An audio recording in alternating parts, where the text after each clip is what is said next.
اہل علم سے جڑنا، اہل علم والوں سے، علماء سے جڑنا، یہ اہم ضرورت ہے، آج کی اہم ضرورت ہے۔ فتنہ ایسا بھی ہے، بہت سارے نوجوان علماء کو نہیں مانتے، علماء کو نہیں مانتے۔ نہیں، علم علماء سے حاصل کریں، علم ان لوگوں سے حاصل کریں جنہوں نے کتاب و سنت کی تعلیم حاصل کی ہے۔ ایسا نہیں کہ انٹرنیٹ میں جو بھی دیکھ لیے وہ صحیح ہو گیا۔ یہ فتنہ ایسا ہوگا کہ انسان جب صبح میں اٹھے گا تو مومن ہوگا، ایک مسلمان ہوگا، لیکن شام ہوتے ہوتے، وقت ڈھلتے ڈھلتے وہ انسان جو ہے کافر ہو جائے، انسان کافر ہو جائے گا۔ اللہ اکبر۔ اس حدیث کا آخری ٹکڑا غور کریں، یبیع دینہ بعرض من الدنیا، دنیا کا معمولی ساز و سامان کے لیے انسان اپنے دین کو بیچ دے گا۔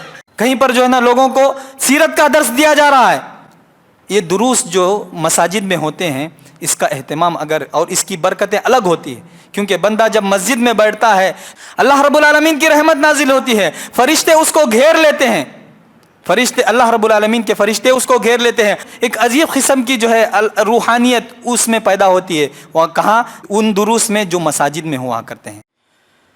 ان الحمد للہ نحمده ونستعینه ونستغفره ونؤمن به ونتوکل علیہ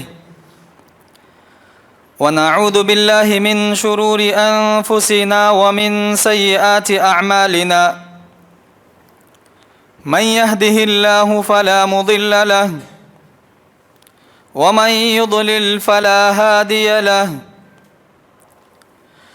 اشهد ان لا اله الا الله واشهد ان محمدا عبده ورسوله يا ايها الذين امنوا اتقوا الله حق تقاته ولا تموتن الا وانتم مسلمون يا ايها الناس اتقوا ربكم الذي خلقكم من نفس واحده وخلق منها زوجها